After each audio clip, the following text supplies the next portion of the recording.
should be forced to do things they don't feel they can do? Why would you want to force anyone to do anything against his will? Well, try this for a reason.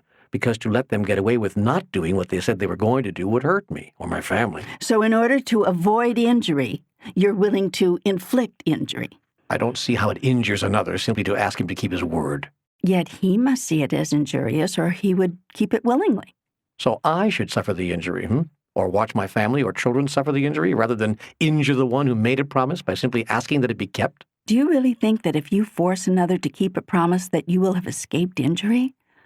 More damage has been done to others by persons leading lives of quiet desperation, that is, doing what they felt they had to do, than ever was done by persons freely doing what they wanted to do.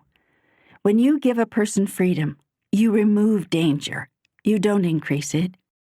Yes, letting someone off the hook on a promise or commitment made to you may look like it will hurt you in the short run, but it will never damage you in the long run, because when you give the other person their freedom, you give yourself freedom as well.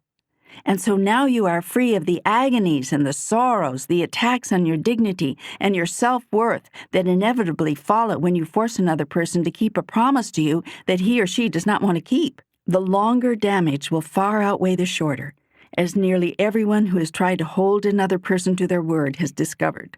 Does this same idea hold true in business as well? How could the world do business that way?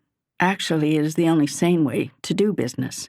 The problem right now in your whole society is that it is based on force, legal force, which you call the force of law, and too often physical force, which you call the world's armed forces. You have not yet learned to use the art of persuasion.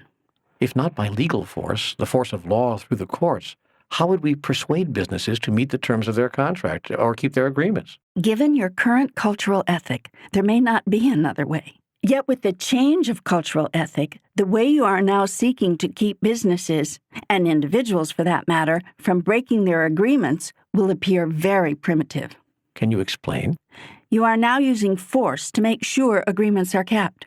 When your cultural ethic is changed to include an understanding that you are all one, you would never use force, because that would only damage yourself.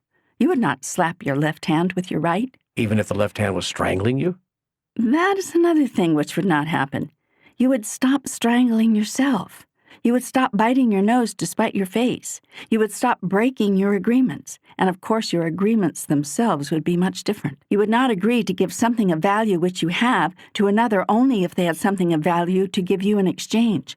You would never hold back on giving or sharing something until you got what you call a just return. You would